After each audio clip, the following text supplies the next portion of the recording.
Buenas noches, hermanos. Buenas noches. Ya estamos listos. Gracias a Dios por la vida de esta iglesia. Gracias a Dios por el estudio del día de hoy. Les pido a los que estamos aquí si me acompañan a orar para disponer nuestros corazones a la palabra de nuestro Señor.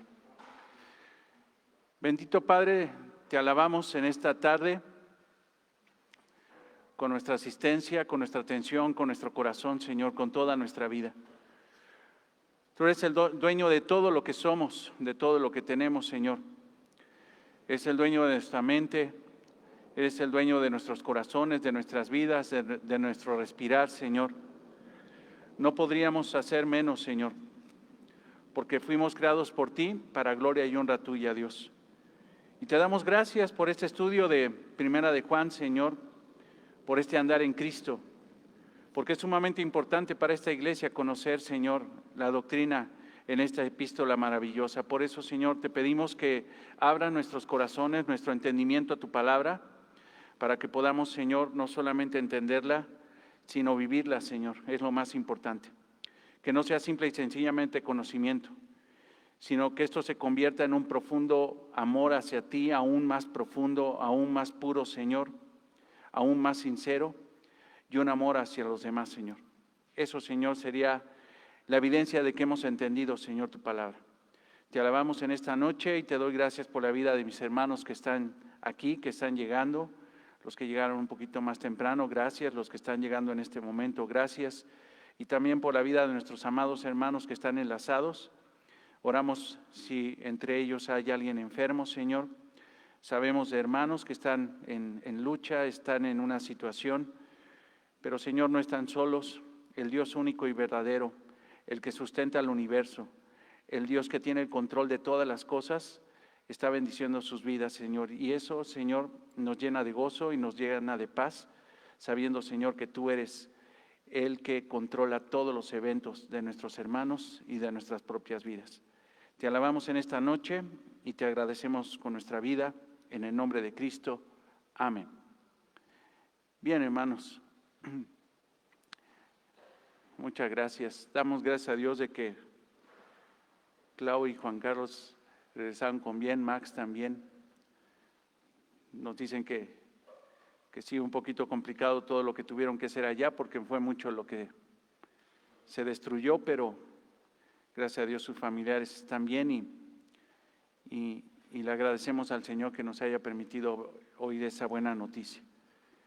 Bien, por favor, vayamos me organizo aquí, a la primera epístola de Juan.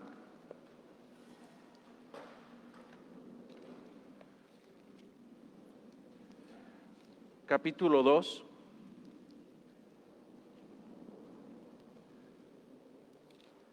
Versículo 18 al 27. Primera epístola de Juan, capítulo 2, versículo 18 al 27.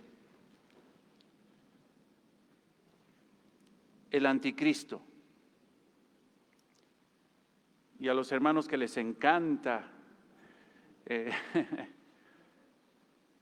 ya lo ven con morbo estos pasajes, va a ser algo, yo creo que muchos van a reafirmar el conocimiento y muchos va a ser revelador el conocimiento de este pasaje que es incluso único en la palabra de Dios, porque solamente Juan en esta epístola y en esta, no solamente en esta epístola, sino también en la segunda, pero es el único que ocupa esta definición, anticristos.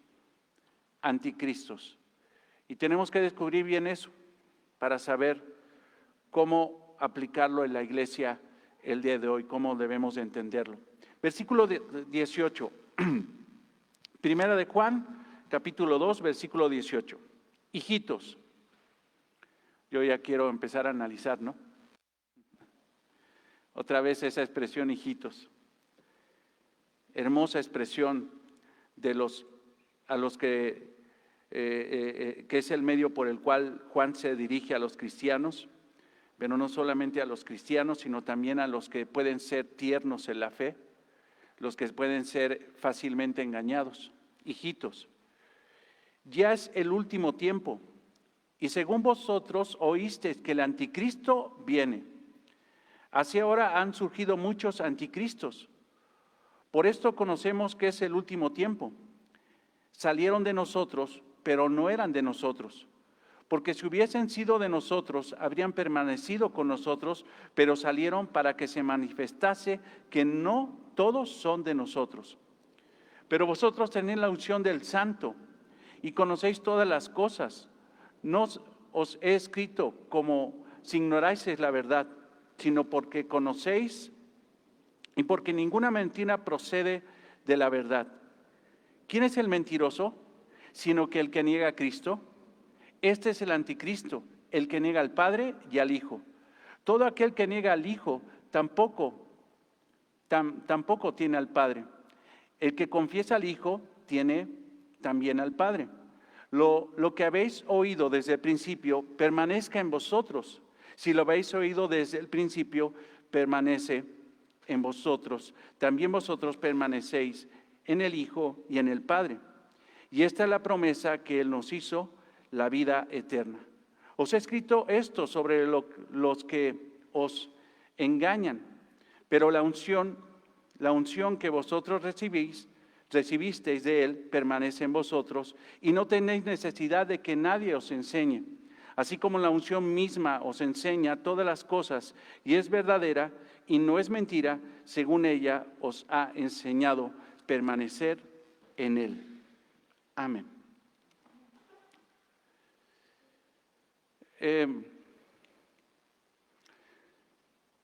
Anticristos. La palabra en griego es anti, que quiere decir opositor o suplantador. Anti, opositor o suplantador. Cristo, lo explicamos el domingo.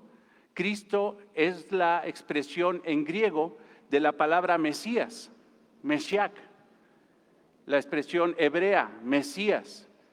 Cristo entonces, el Cristo, es nuestro Señor, el Mesías, el Hijo de David, como lo estuvimos estudiando el domingo pasado en la predicación. Y cuando hablamos de anticristo, nos estamos refiriendo a aquel o aquellos que se oponen a Cristo o quieren suplantar a Cristo. Esa es la expresión.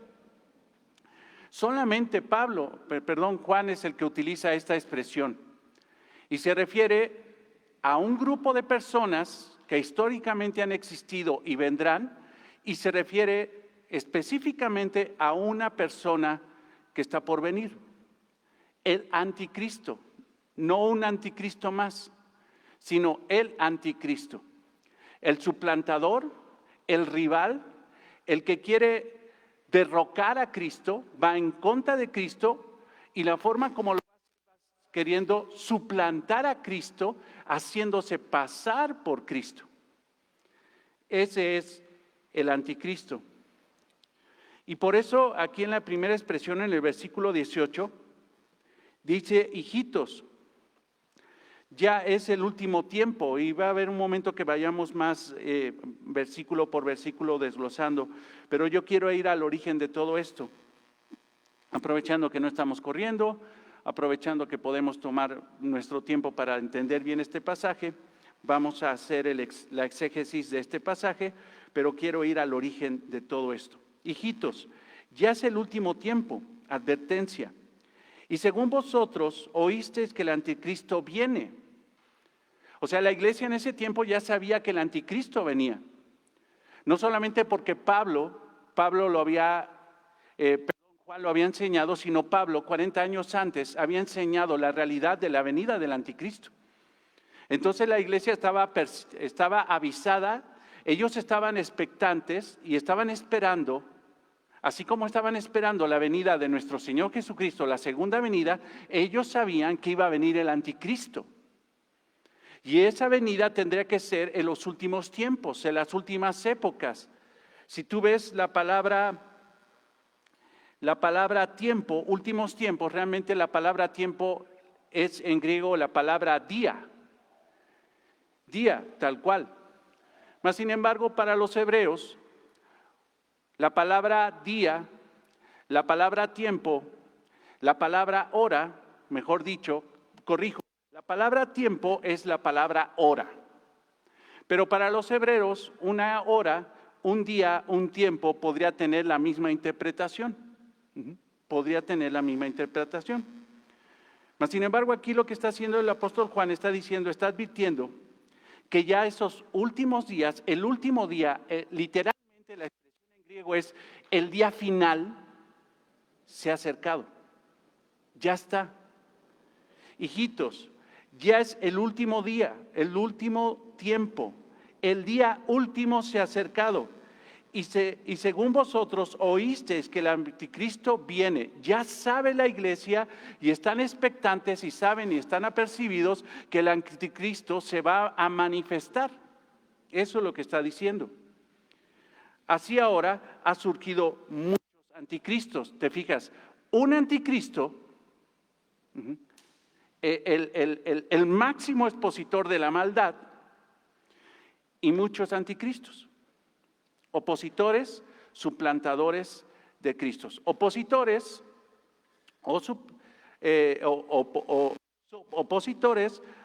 opositores suplantadores de Jesucristo. Ahora, desde que Satanás es Satanás, se ha definido como el anticristo, como el antidios, como el antidios. Si tú ves, vamos a de la manifestación primera que tenemos de la Biblia. Vamos a Génesis 3.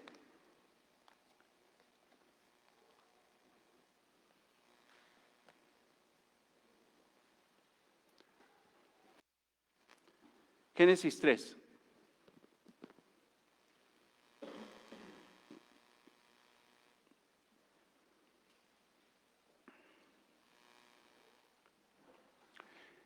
Cristo aquí, nuestro Señor Jesucristo, en carne no había sido presentado.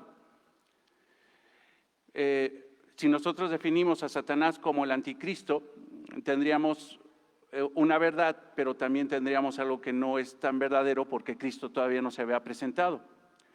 La manifestación más fuerte de anticristo se hizo cuando vino Cristo. Y ahorita la manifestación más fuerte de anticristo es porque Cristo ya vino. En Génesis 3 todavía Cristo no estaba. Obviamente Cristo es Dios, Él ya es en ese pasaje, mas sin embargo no se ha encarnado. Pero Satanás siempre se ha caracterizado por ser antidios. Ir en contra de Dios y pretender suplantar a Dios, derrocar a Dios. Eso es anti. Ir en contra o pretender hacerse pasar o suplantar o derrocar o quitar el lugar de Dios. Y aquí lo hace Génesis 3:1. Pero la serpiente, y sabemos que la serpiente es Satanás, era astuta, la expresión es hábil para engañar, más que todos los animales del campo que Jehová Dios había hecho, la cual dijo a la mujer, con que Dios, o sea, ve, anti, desde ahí ya lo ves, en contra de. ¿Dios te dijo eso? No, no hagas caso, en contra. Quiero que vayas estructurando en tu cabeza que un anticristo no es el hijo del diablo solamente, el anticristo, que lo vamos a estudiar. Sino un anticristo es todo el que se opone a Dios. Todo aquel que se opone a Dios o a Cristo es un antidios, es un anticristo. Eso es. Dicho sea de paso, hermano, yo estaba pensando en la mañana, reflexionando, leyendo el pasaje, estudiándolo, pero el mismo apóstol Pablo fue un anticristo. Y no quiero ser excomulgado, no quiero que me cuelguen, creo que me estás entendiendo lo que estoy diciendo. Pablo se opuso a Cristo, perseguía a la iglesia. mataba a los cristianos y nunca se dio cuenta que persiguiendo a los cristianos se estaba oponiendo no solamente a la iglesia de Cristo, sino al mismo Cristo. Saulo, Saulo, ¿por qué me persigues?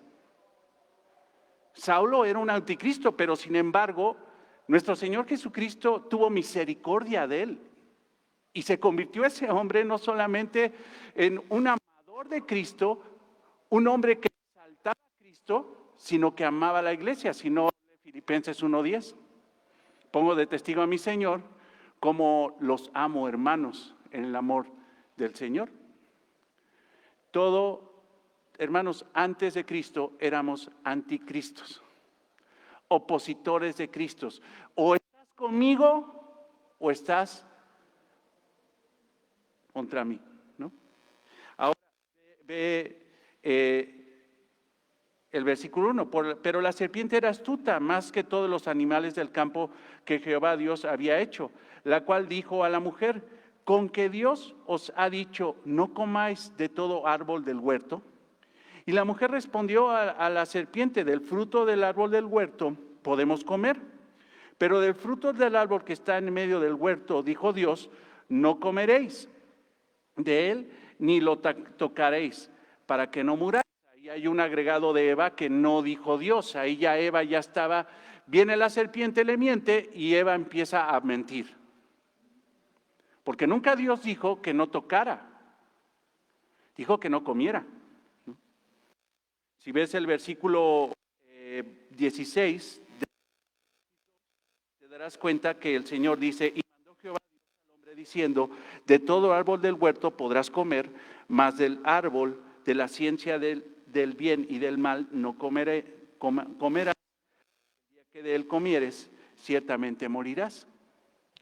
Pero viene la serpiente, anti Dios, queriendo derrocar a Dios, queriendo decir que Dios no es importante, que es más importante, que Dios es el mentiroso y él es el fidedigno. Y resulta que la mujer le hace caso y ella cae en mentira también, inventando cosas que no están. Versículo 2, versículo 3. Pero del fruto del árbol que está en medio del huerto, Dios, no comeréis de él ni lo tocaréis, para que no muráis. Entonces la serpiente dijo: no moriréis. ¿Qué dijo Dios en Génesis 2, 16, 17? El día que comas de él, ciertamente ¿qué? Morirás. Y aquí viene antidios y empieza a decir que simple y sencillamente no le hagas caso a Dios, sino hazme caso a mí. Sino que sabe Dios que el día que comáis de él, seréis abiertos vuestros ojos y seréis como Dios, sabiendo el bien y el mal. Y vio la mujer que el árbol era bueno para comer y que era agradable a los ojos y árbol codiciable para alcanzar sabiduría, y tomó de su fruto y comió. Y dio también a su marido, el cual comió así como ella. El antidios, el anticristo, ¿no? El que va en contra de Dios y quiere suplantar la autoridad de Dios, quiere derrocar a Dios, hacerlo a un lado y quiere sentarse en el trono de Dios. Ahora, aquí está ya la presencia del maligno, pero sin embargo, nosotros estamos viendo Génesis y nos estamos dando cuenta de los orígenes. Pero aquí ya está Satanás y ya está personalizado como el mal. ¿Dónde fue todo esto? ¿Dónde fue todo este inicio? Y quiero que a través de este pasaje que vamos a ver en Ezequiel 28:1, por favor váyanse ahí, Ezequiel 28:1.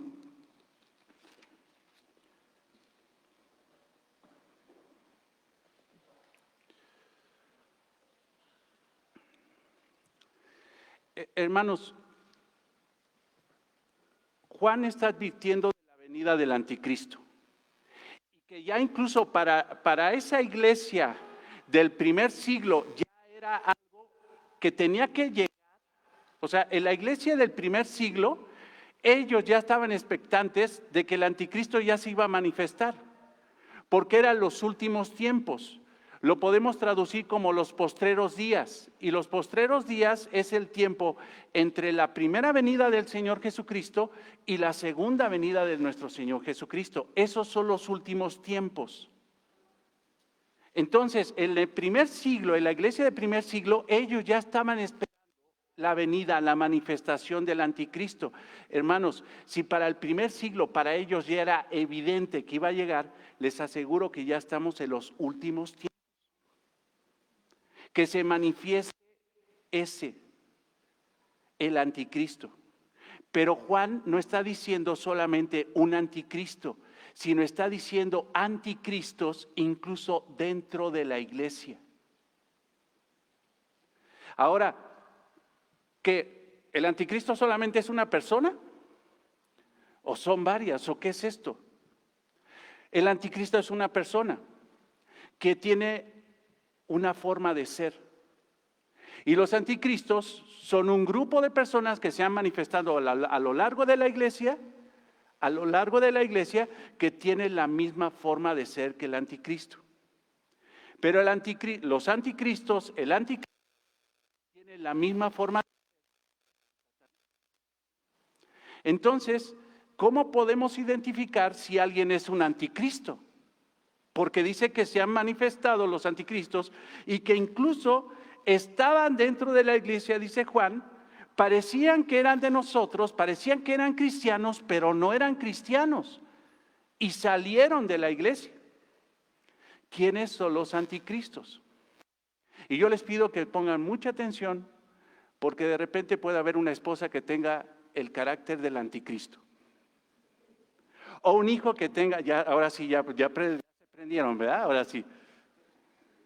O ¿cómo se llama? O haya un hijo que tenga el carácter del anticristo. Y el destino de esos no va a ser bueno. El carácter del anticristo, hermano, está bien definido en Ezequiel 28, 1, 19. Y quiero decirte una cosa, para que ve viendo el texto, por favor. Ezequiel 28, 1. Aquí, hermanos, la profecía de Dios a través de Ezequiel a veces es difícil de entender. ¿Por qué? Vino palabra de Jehová diciendo, es palabra de Dios dada a través del profeta Ezequiel a este hombre, hijo de hombre. Fíjate, ahí está diciendo hijo de hombre. ¿Quién es este? Un humano común y corriente, pero que está considerado como príncipe, y era la forma que expresaban no solamente los reyes su gobierno. Cuando les decían príncipes o reyes, prácticamente les estaban diciendo. Y este hijo de hombre, este humano, pecador, ¿por qué? Porque está gobernado por Satanás. Y esto pasa. ¿Recuerdas en Mateo 16, cuando Pedro le dice a Jesús que no te acontezca tal cosa? Cuando Jesús profetizó y dijo que iba a subir a la cruz, que iba a ser entregado, que iba a morir. Pedro de inmediato le dice, Señor, aparta, y le reconviene, o sea, le dice, Señor, que no te acontezca eso. ¿Y qué le dijo Jesús? Apártate de mí, ¿qué? Satanás. ¿Era Pedro Satanás? Pero ¿por quién estaba influenciado? Por Satanás mismo. Es el mismo caso. El príncipe de Tiro, está gobernado por un espíritu, por Satanás mismo. Este rey, príncipe de Tiro, era el rey Itobal II.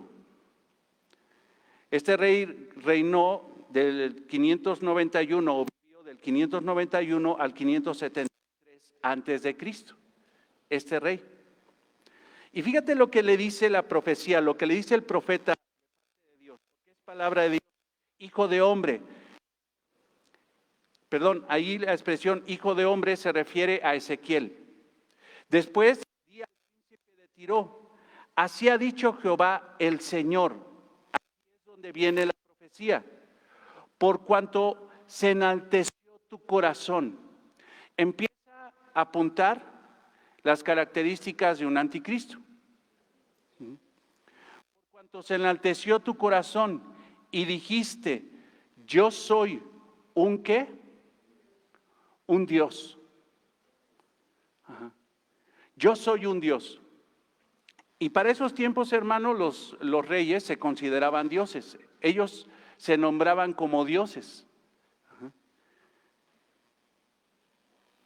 En el trono de Dios estoy sentado en medio de los mares, siendo tu nombre y no Dios, y has puesto tu corazón como corazón de Dios.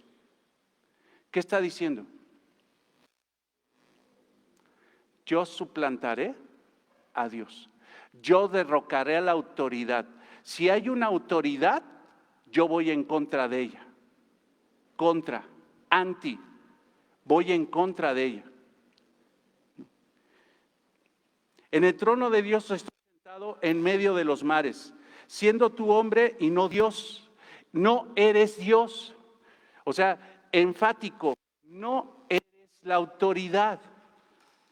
Y si algo, hermano, debe de entender el subordinado, porque Satanás era un subordinado, e incluso el rey de Tiro era un subordinado, es que la subordinación, hermanos, no es un castigo, no es debilidad, no es defecto, es bendición. Cuando la palabra de Dios dice que un hijo se tiene que subordinar a sus padres, eso es una bendición para el hijo. Cuando la palabra de Dios dice que la esposa se tiene que sujetar a su esposo, eso no es ni mediocridad, ni tontería, ni debilidad, ni defecto. Eso es virtud. Porque Dios dispuso, hermanos, que Él iba a ser autoridad, Él iba a bendecir a todos sus subordinados. El ser subordinado, hermanos, es de bendición. Pero este dice, yo soy Dios. Lo dijo como hombre, sí, pero inspirado ¿en qué? ¿Quién se lo estaba dictando en el corazón? ¿Quién había poseído ya a esa persona? Satanás. Y aquí dice, siendo tu hombre y no Dios, y has puesto tu corazón, tus pensamientos, en lugar de que tus pensamientos honren a Dios, porque amarás a Dios con toda la fuerza, con todo tu pensamiento, con toda tu mente, con todo tu corazón, con todas tus fuerzas. Ya no está amando a Dios, sino está pensando cómo derrocar a la autoridad máxima que es Dios. Versículo 3. He aquí que tú eres más sabio que Daniel. Y ahí, déjame decirte, lo primero que vemos es que ya conocían a Daniel. Y se está burlando. O sea, Dios se está burlando. ¿Tú te crees más sabio que mi profeta Daniel? ¿Te das cuenta que el espíritu del anticristo es derrocar a Dios, creerse Dios, hacer a un lado a Dios, sentarse en el lugar de Dios y creerse más inteligente que Dios? El espíritu del anticristo es creerse más inteligente que la autoridad. Derrocar a la autoridad e ir en contra de la autoridad y tener pensamientos de cómo puedo derrocar y saltarme la autoridad. ¿Te das cuenta de eso? Entonces el anticristo no solamente es A ver, levante la mano, ¿quién ha querido derrocar a la autoridad que Dios le ha puesto? Gracias por tu sinceridad, hermana. Retráctate de tu pecado. Anticristos. Querer derrocar, hacer un lado, ir en contra y suplantar.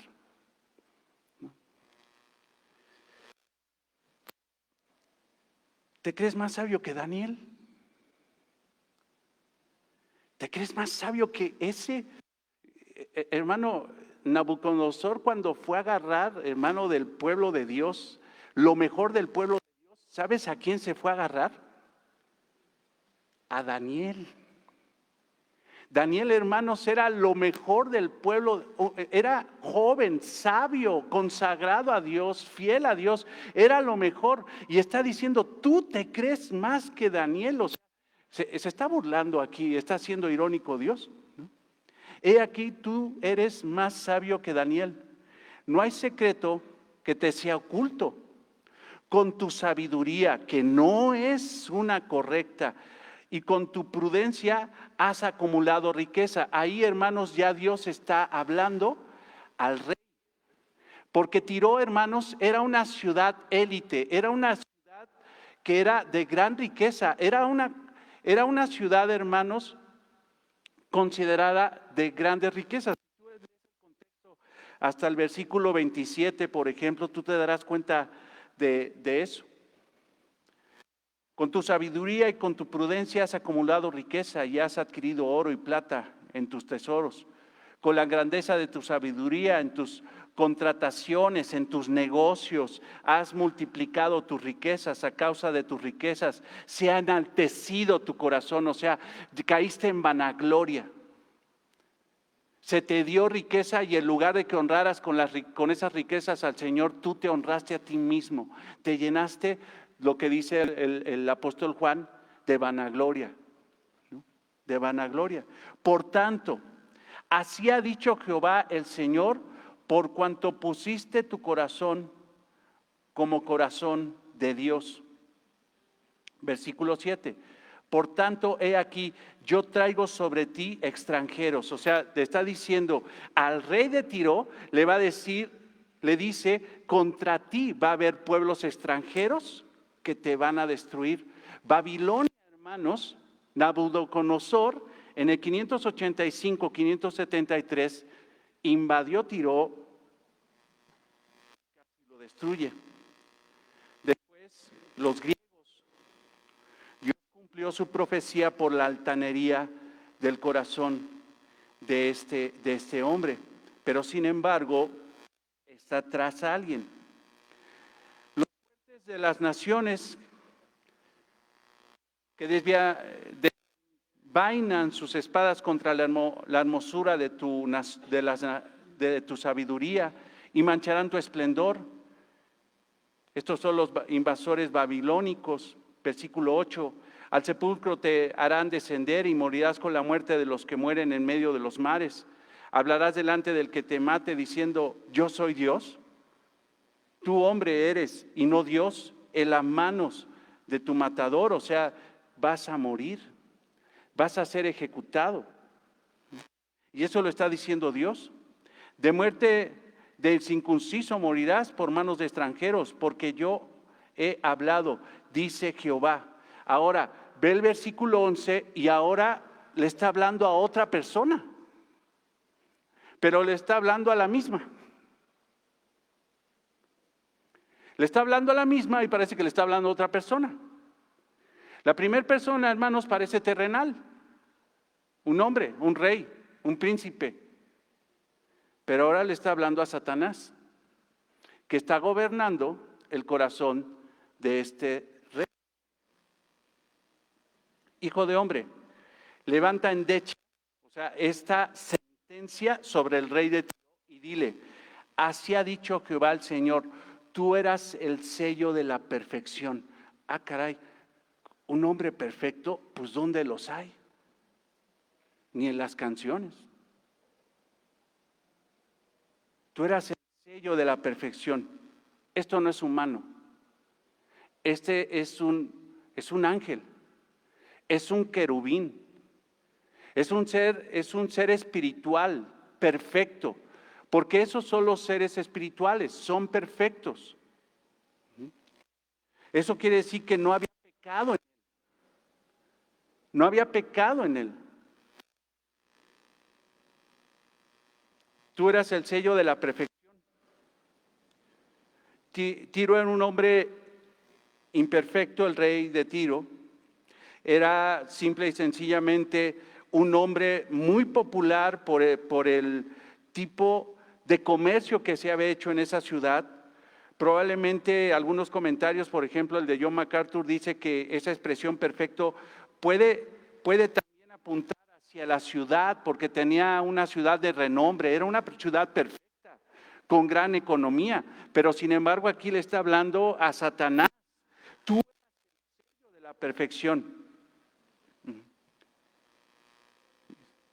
Lleno de sabiduría, pero su sabiduría fue satánica. Pero también se puede referir, y aquí es donde te digo que de repente no sabemos para dónde es. Se puede referir a la sabiduría satánica, pero también se puede referir a la sabiduría que se requiere para hacer una gran ciudad comercial. Pero dice más adelante, y acabado de hermosura.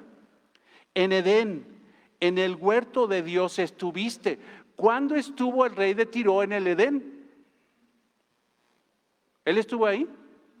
¿Quién estuvo ahí?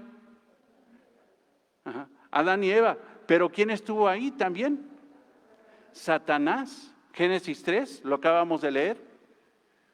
Entonces, ¿cómo de repente está hablándole al hombre culpable de su pecado, de su soberbia, de su altanería, de creerse Dios, de decir que yo soy Dios y que quiero suplantar a Dios, pero luego Dios en algún momento le empieza a hablar al espíritu que está atrás de él, que es el mismo Satanás, y empieza a sentenciar y enviar endecha en contra de Satanás? En el Edén, en el huerto de Dios estuviste. De toda piedra preciosa era tu vestidura, de conerina, topacio, jaspe, crisólito, berilio, ónice, de zafiro, carbunclo, esmeralda y oro. O sea, estas eran las vestiduras, no solamente de un rey, porque eso es mucho más fastuoso, sino eran las vestiduras soberbias de Satanás. Los primores de tus tamboriles y flautas estuvieron preparados para ti en el día de tu creación.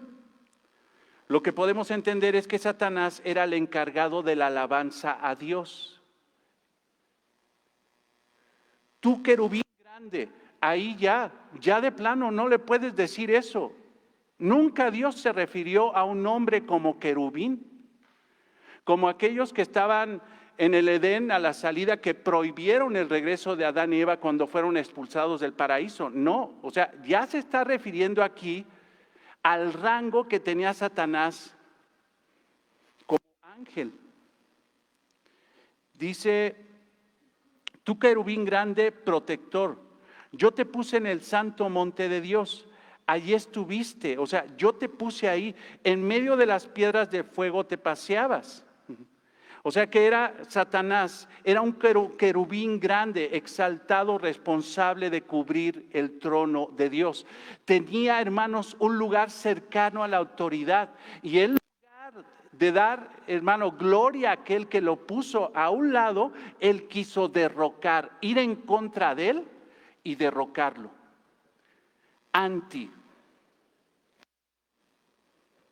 Perfecto eras en todos tus caminos, desde el día que fuiste creado. Dios lo creó, hasta que se halló en ti, ¿qué dice ahí? Maldad. ¿Dónde estaba la maldad? En él. ¿Dónde estaba la concupiscencia? En él. ¿Qué dice Santiago? ¿Dónde está la concupiscencia del hombre? De tu propia concupiscencia. ¿Te fijas que Dios no le puso el pecado? Él ya lo traía. Hermanos, quiero que tengan algo presente, impecable, o sea, que nunca va a pecar y que no tiene pecado, solamente Dios. De ahí en fuera, hermanos, los ángeles no son impecables, los querubines no son impecables, los hombres no son impecables, los cristianos no son impecables. El único impecable es Dios. Hasta que se halló en ti maldad. Pero ¿cuál fue la maldad de él? A causa de la multitud de tus contrataciones, de tus negocios, fuiste lleno de iniquidad y pecaste. Ahí parece que ahora le está hablando al rey, ¿no? ¿Sí te fijas? Por eso el Señor Jesucristo, hermano, no sorprende que le dijera a Pedro, de repente está Pedro y Pedro le dice, no subas a la cruz, y Jesucristo le dice, apártate de mí, Satanás. Y yo creo que Pedro se quedó, pues es que le estás rentando la boca a Satanás, ¿no? Y Jesús todavía le dice, apártate de mí, Satanás, porque no pones los ojos en las cosas de Dios, sino pones los ojos en las cosas de los hombres. A causa de la multitud de tus contrataciones fuiste lleno de iniquidad y pecaste, por lo que yo te eché del monte de Dios y te arrojé de entre las piedras del fuego, oh querubín protector. Ahora otra vez, regresa. Se enalteció tu corazón a causa de tu hermosura, corrompiste tu sabiduría a causa de tu esplendor. Yo te arrojé por tierra, delante de los reyes te pondré para que miren en ti. Con la multitud de tus maldades y con la iniquidad de tus contrataciones profanaste tu santuario. Yo pues saqué fuego de en medio de ti, el cual te consumió, y te puse en ceniza sobre la tierra a los ojos de todos los que miran. Ahí está hablándole al rey. Todos los que te conocieron de entre los pueblos se maravillarán sobre ti.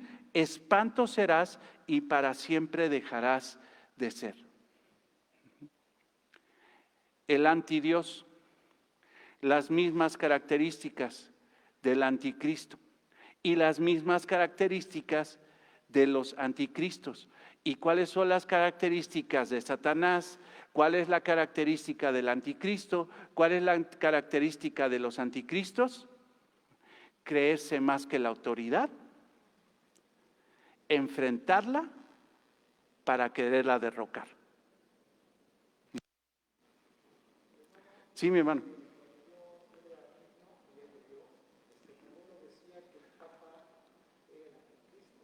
¿El Papa?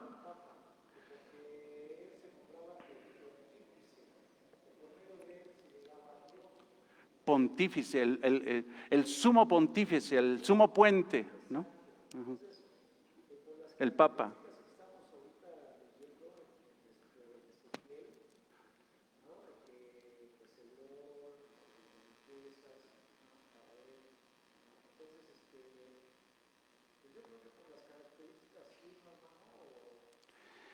No, hermano, mira, te voy a decir que si ha sido el Papa, que si fue Hitler, que si fue Mahoma, que si fue, ¿cómo se llama? Napoleón, que si fue Herodes, que si fue quién sabe quién.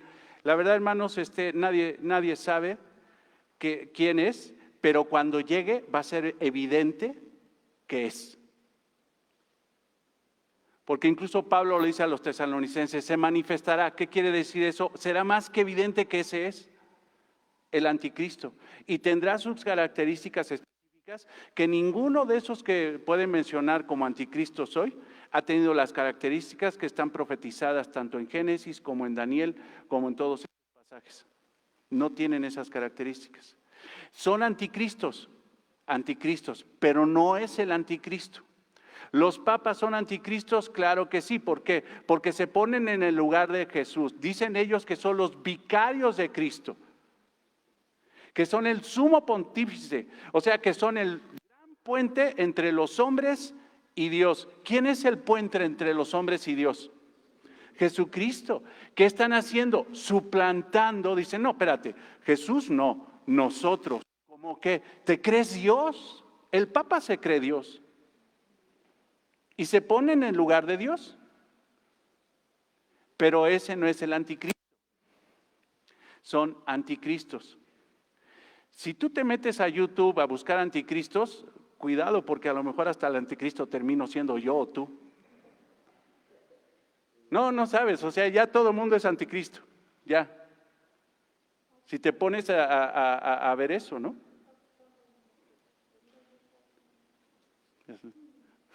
Ya que me coma. Dice, me está comiendo el mosco, dice, ya que me coma.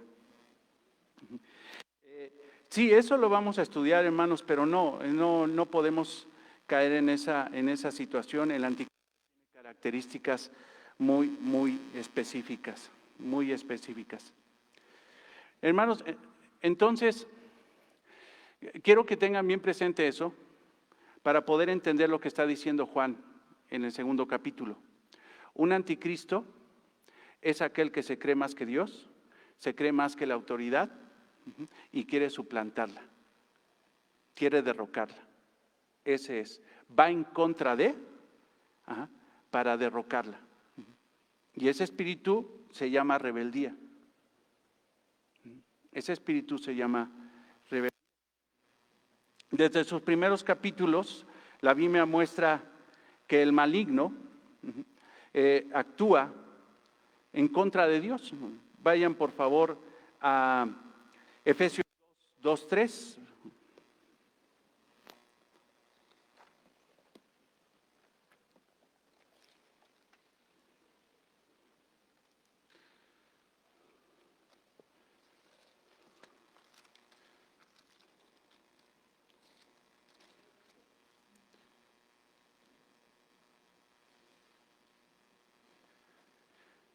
Efesios 2:3.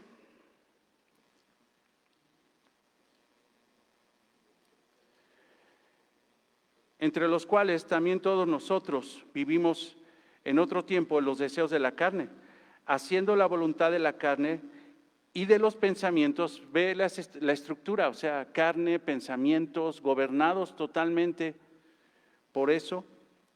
Y éramos por naturaleza hijos de ira, lo mismo que los demás. Estos son los que estaban gobernados por Satanás. Y los que están gobernados por Satanás, hermanos, no es de que digan, ¿sabes qué? Yo no me meto con Dios ni con el diablo, simple y sencillamente soy neutral. No, no hay neutralidad. ¿No? Si son gobernados por el diablo, van a terminar en contra de Dios como anticristos, como anticristos. Colosenses 1:13.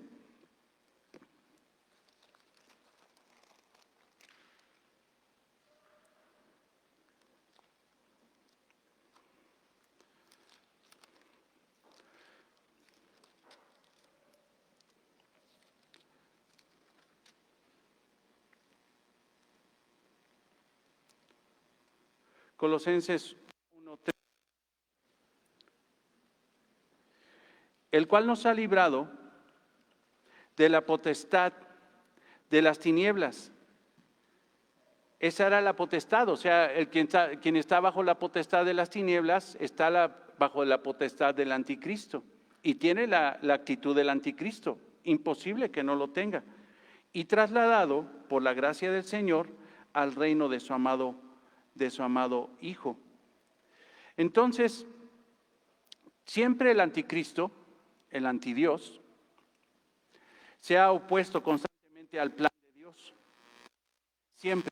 Desde la caída del hombre, desde la caída de Satanás, él se ha puesto como objetivo ir en contra de la autoridad y derrocar a Dios, ir constantemente en contra del plan de Dios. Vemos, por ejemplo, eventos dentro de la Biblia orquestados por Satanás. La caída, Génesis 3.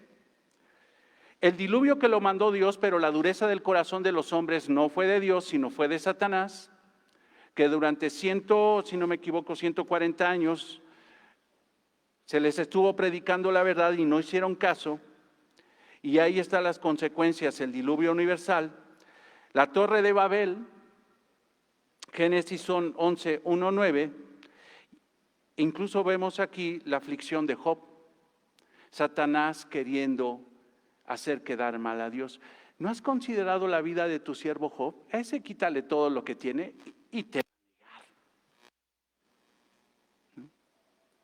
Quítale a Job todo lo que tiene. Ese nada más te ama por lo que le das, pero quítale todo lo que das y vas a ver que él va a blasfemar enfrente de ti. El antidios, el antidios. Satanás es el arquitecto original del plan en contra de Dios. El diablo siempre ha sido el principal ejemplo del espíritu del anticristo.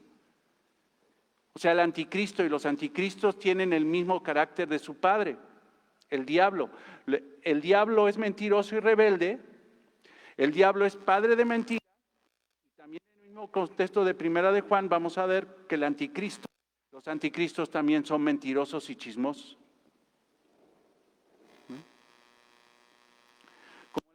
original del plan contra Dios, el diablo siempre ha sido el principal ejemplo del espíritu del anticristo, el que fortalece a los innumerables anticristos que han seguido, seguido su ejemplo, ¿no? Aunque el término anticristo, dice el comentario John MacArthur, aunque el término anticristo aparece únicamente en la carta de Juan, la idea que se expresa aparece varias veces a lo largo de la Biblia.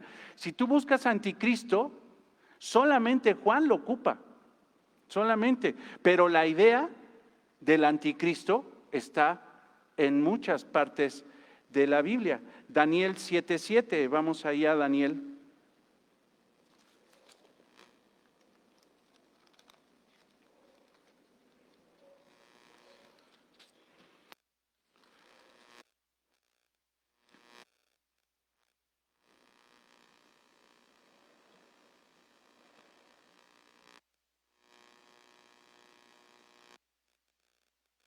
Después de esto, miraba yo en las visiones de la noche, y he aquí la cuarta bestia, espantosa y terrible, y en gran manera fuerte, la cual tenía unos dientes grandes de hierro, devoraba, desmenuzaba, y las obras hollaba con sus pies, y era muy diferente a todas las bestias que vi antes de ella, y tenía 10 cuernos. ¿Qué se refiere? Bestias, gobiernos, gobernadores.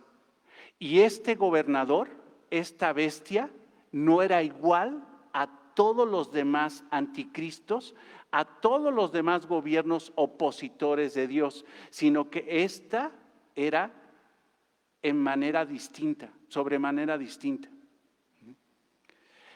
Vayan igual en Daniel 9:26.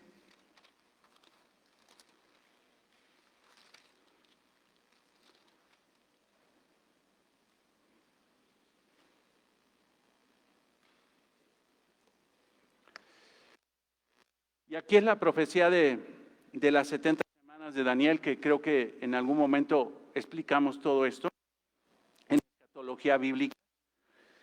Versículo 26, y después de las 72 semanas se quitará la vida al Mesías, mas no por sí. Y el pueblo de un príncipe que ha de venir destruirá la ciudad y el santuario. El pueblo de un príncipe. ¿Quién es ese príncipe? Y el santuario, dice, destruirá la ciudad y el santuario, y su fin será con inundación, y hasta el fin de la guerra durará las devastaciones. Ahí está mencionando al anticristo. No se preocupe, lo vamos a estudiar Dios mediante a partir del domingo. Si el texto nos dice el anticristo, lo vamos a estudiar, y en Primera de Juan 2 lo dice. Te pido que vayas a Mateo 24:15.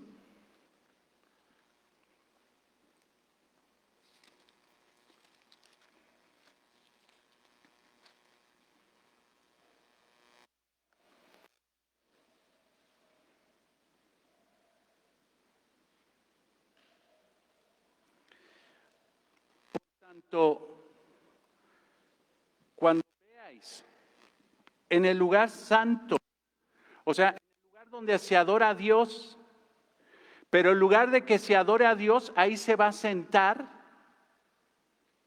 la abominación desoladora. ¿Quién es ese? Se va a sentar, va a decir, yo soy Dios, yo soy Jesucristo, adórenme. Se va a sentar ahí. Por tanto, cuando veáis en el lugar santo la abominación desoladora de que habló el profeta Daniel, el que lee entienda, entonces los que estén en Judea huyan a los montes. Huyan, porque ya el anticristo se está manifestando.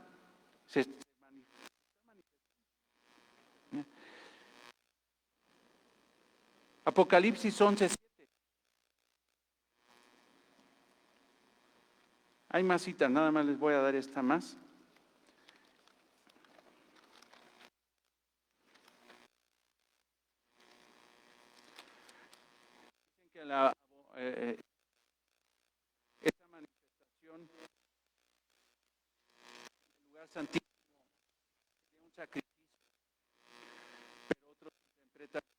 un sacrificio, sino que sería que el anticristo se sentará en el trono y dirá: yo soy Dios, adórenme. Apocalipsis 11:7, ¿verdad? Les dije. 11.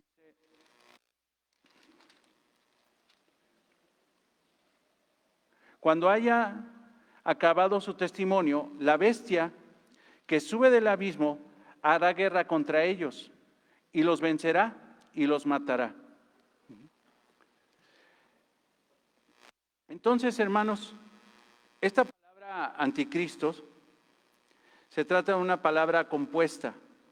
Cristo, el Mesías, el ungido, y anti, contra, o la expresión más pura, en el lugar de. En el lugar de. El término entonces se refiere a cualquier persona que se opone a Cristo, a cualquier persona que trata de suplantarlo. Mateo 24, vaya, regresemos ahí a Mateo.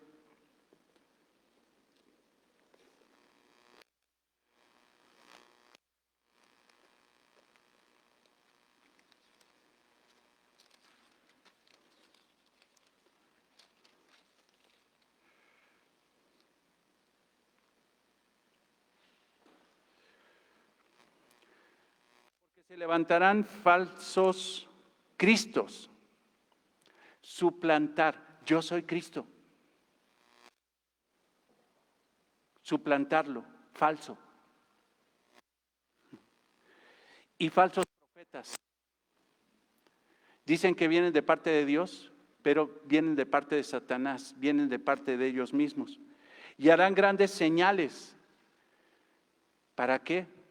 Para que la gente crea, dice: mira, está haciendo milagros. ¿Señales qué se refiere? Milagros, está haciendo milagros.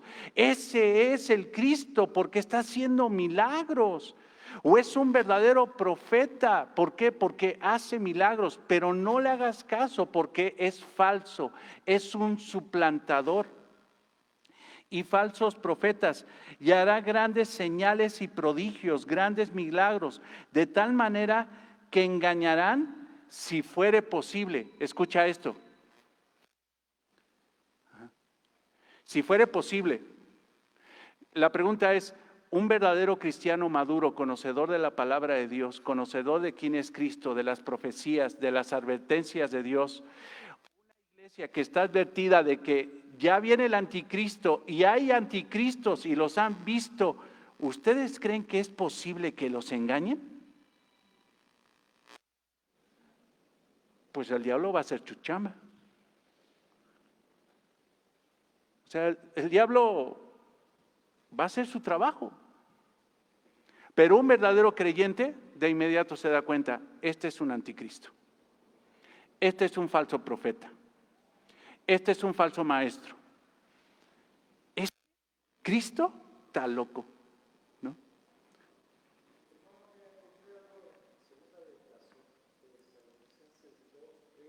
Uh-huh.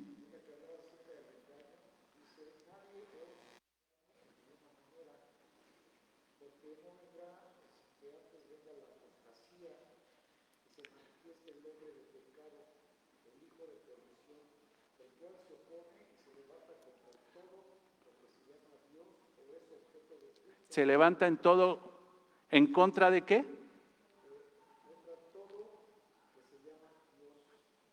En contra de todo, contra, anti.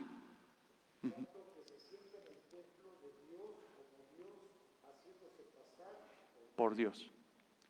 Pero está diciendo Pablo a los tesalonicenses, dice: para que venga Cristo, primero tiene que venir la apostasía. Y la apostasía es el anticristo. Y cuando se manifieste el anticristo, entonces tengan por cierto que el Señor ya viene por nosotros. Cuando se manifieste el apóstata, el que nunca fue, pero dijo que era. Aquel que se va a sentar en el trono de Dios y dice: adóreme, yo soy Dios.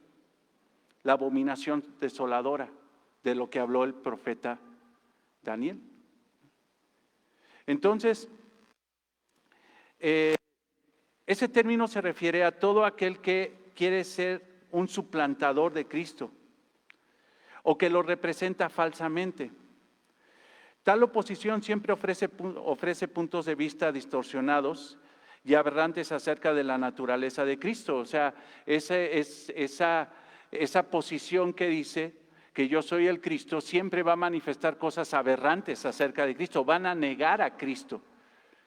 Van a llegar al punto, por favor, para que vayan entendiendo el contexto, regrésense a Primera de Juan, y ahora creo que van a empezar a agarrar el hilo de lo que dice el apóstol en esta solemne advertencia.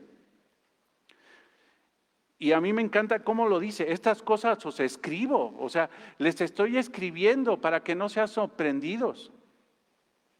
Primera de Juan, capítulo 2, versículo 18. Hijitos, ya es el último tiempo, y según vosotros oísteis que el anticristo viene, ya saben. Así ahora han surgido muchos anticristos. ¿Ya? Desde la venida de Cristo, ¿cuántos han surgido? Muchos. Ahí adentro de la iglesia había anticristos llamados gnósticos. Y los gnósticos decían que Cristo, que Jesús no era Dios. Que era imposible que Dios se hiciera hombre. Incluso ve adelante en el versículo 22. ¿Quién es el mentiroso? Sino el que niega que Jesús es el Cristo. ¿Te fijas? O sea, anticristos son mentirosos, alteran la doctrina, no aceptan a Jesucristo como Dios, no aceptan a Jesucristo como hombre Dios, no lo aceptan. Lo niegan, blasfeman, van en contra de él, falsas doctrinas que Juan considera como anticristo. Son anticristos. Ve, hermanos, el anticristo no solamente es el que quiere ir en contra y derrocar, sino el anticristo también, o los anticristos son los que alteran la palabra de Dios, la doctrina de Dios, la esencia de Dios, el carácter de Dios. Por ejemplo, estaba estudiando, hay una Biblia que, la Nueva Versión Internacional, no sé si tienes esa versión, si la tienes, tírala, porque esa versión es anticristo. Toda esa versión está mutilada y las realidades de Cristo las quitan. Se comen versículos, traducen mal el escrito en griego y hacen una traducción totalmente ajena a los originales. No se diga, por ejemplo, de la Biblia católica, o no se diga del libro del Mormón. Todo eso es inspirado por anticristos que alteran la deidad de Jesucristo. Hijitos, ya es el último tiempo, y según vosotros oísteis que el anticristo viene, así ahora han surgido muchos anticristos. Por esto conocemos que es el último tiempo. Salieron de nosotros, estaban ahí, estaban en la iglesia, salieron de nosotros, pero no eran de nosotros.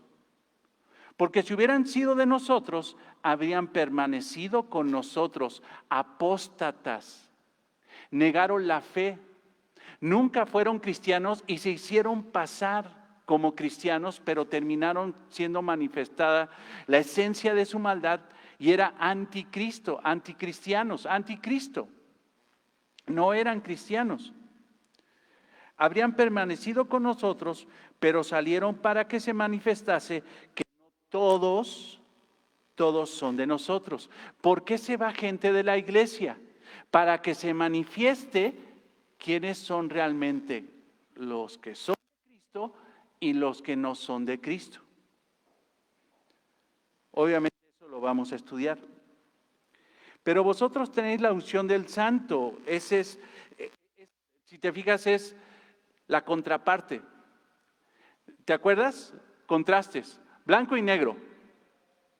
Los cristianos, ustedes tienen la unción del Santo, Pero los otros son opositores, derrocadores que nada más están buscando derrocar a la autoridad. Y quieren blasfemar en contra del nombre del Señor. Estos son los anticristos. Vosotros tenéis la unción del Santo y conocéis todas las cosas. No os he escrito como si ignoraseis la verdad, sino porque la conocéis y porque ninguna mentira procede de la verdad.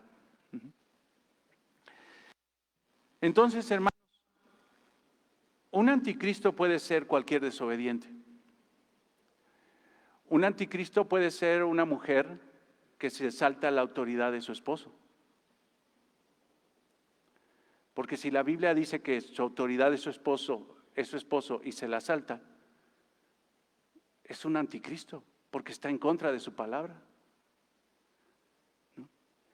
Puede ser cualquier hombre que teniendo una autoridad en el trabajo, que tiene que sujetarse, porque lo dice la palabra de Dios en Efesios, se salta a la autoridad de su jefe, porque quiere derrocarlo, porque se siente más sabio que Daniel, ¿no? Se siente más sabio que la autoridad. Y termina siendo un anticristo. Entonces, hermanos, el carácter del anticristo, luego es que lo que quería, hermanos, con esto es quitarle lo místico a eso. Ay, el anticristo, y ya me imagino, y que quién sabe. No, un anticristo es el que va en contra de la autoridad porque se cree más y lo quiere derrocar. Punto.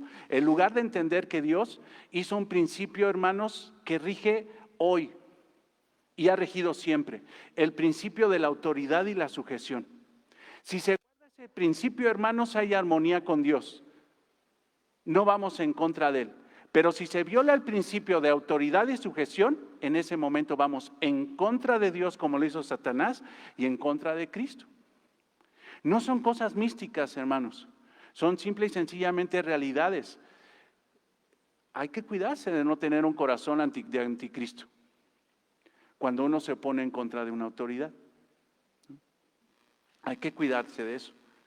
Considera siempre, hermanos, consideren siempre que la sujeción es un privilegio, es una bendición. En tener una persona como autoridad arriba de ti, eso, hermanos, es una gran bendición. Es bendición de Dios que Dios te permita tener una persona arriba de ti para pedirle permiso, para preguntarle, para asesorarte, para tomar su opinión importante. Eso es sumamente importante. Pero si alguien considera que no es necesario, que es más inteligente, y que no es considerable y que hay que derrocarlo, entonces es el mismo principio satánico que rige en Satanás, rige en los anticristos y rige en el mismo anticristo que se va a manifestar. Entonces, empezamos ahorita nada más. El próximo domingo le entramos más de pleno, más de lleno. Amado Señor, te damos gracias por permitirnos este tiempo de estudio. Y, Señor, es muy ocioso, Padre, pensar que el anticristo era Mahoma o los papas o Napoleón o Benito Mussolini o Adolfo Hitler. Es muy ocioso, Señor. O Nerón. Señor, eso es muy ocioso porque todos los hombres, a fin de cuentas, sin Cristo son anticristos. Pero muchas veces la iglesia se desvía en esas cosas místicas, queriendo ver el anticristo en un montón de gente, Señor, cuando tenemos que analizar si realmente no tenemos ese espíritu, Señor.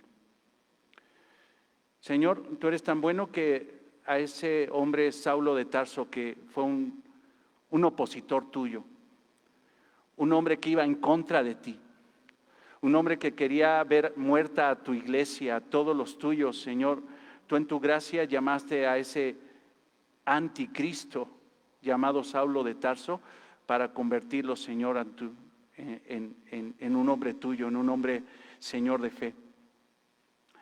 Señor, esa es la evidencia de que si estamos en un error, estamos confrontando autoridad, estamos creyéndonos más que la autoridad y queremos tomar el lugar de la autoridad, Señor, siempre, Señor, tú tendrás disposición de perdonar nuestro pecado si lo confesamos. Te pido, Señor, que en esta iglesia seamos personas fieles, porque si en esta iglesia se acumulan ese tipo de corazones, personas que se creen más que la autoridad, personas, Señor, que simple y sencillamente están derrocando la autoridad, que menosprecian a la autoridad, Señor, esta iglesia podría estar en las condiciones, Señor, tan enfermas como estaba esa iglesia que estaba pastoreando Juan, pero por tu gracia había creyentes fieles, Señor, y tú, Señor, limpiaste esa iglesia haciendo que salieran personas que evidentemente no eran tuyas, Señor, sino que eran anticristos. Señor, te damos gracias por tu palabra, enséñanos más, Señor, para poder glorificarte de mejor manera. En el nombre de Cristo oramos. Amén.